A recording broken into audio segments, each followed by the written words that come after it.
আপনার সরকার যে কথাটা বলবে সেটা সম্পর্কেও আমি মোটামুটি ওয়াকিবহাল।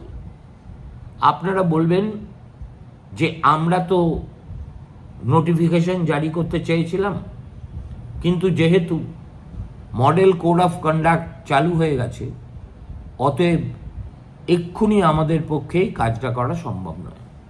যদিও সুপ্রিম কোর্টের একেবারে স্পষ্ট নির্দেশ মানার সঙ্গে এই মডেল কোড অফ কন্ডাক্টের কোনো সম্পর্কই নেই। আপনি এমন একটা ঠগের বাড়ি চালান যেখানে আপনি যদি সত্যি কথাও কিছু বলে দেন ভুল করে, তাহলেও মানুষ আর বিশ্বাস করতে পারবে না।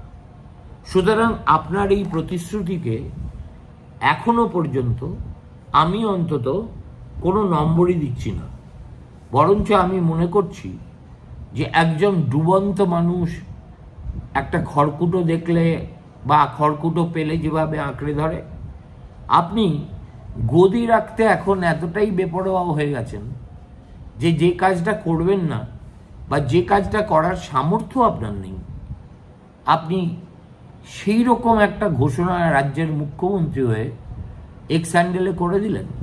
কেন আমি বলছি এবার আপনাদের এক্সপ্লেন করি। দেখুন, আমি একটু অন্যভাবে সাংবাদিকতা করার অভ্যেস আছে। আমার মাথায় সঙ্গে সঙ্গে যেটা এলো সেটা হচ্ছে, এই তো সেদিনই রাজ্য সরকারের পক্ষ থেকে একটা অ্যাপ্লিকেশন জমা হয়েছে আমাদের সুপ্রিম কোর্টে।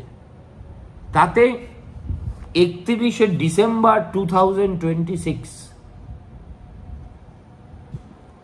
এই সময়সীমা আপনারা চেয়েছেন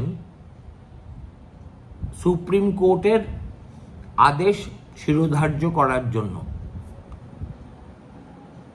এই 7 দিন আগে যেটা 31শে ডিসেম্বর 2026 ছিল, আজ ভোটের 1 ঘন্টা আগে, নির্ঘণ্টের 1 ঘন্টা আগে সেটা দিয়ে দেওয়া হয়ে গেল বলে আপনি অ্যানাউন্স করলেন।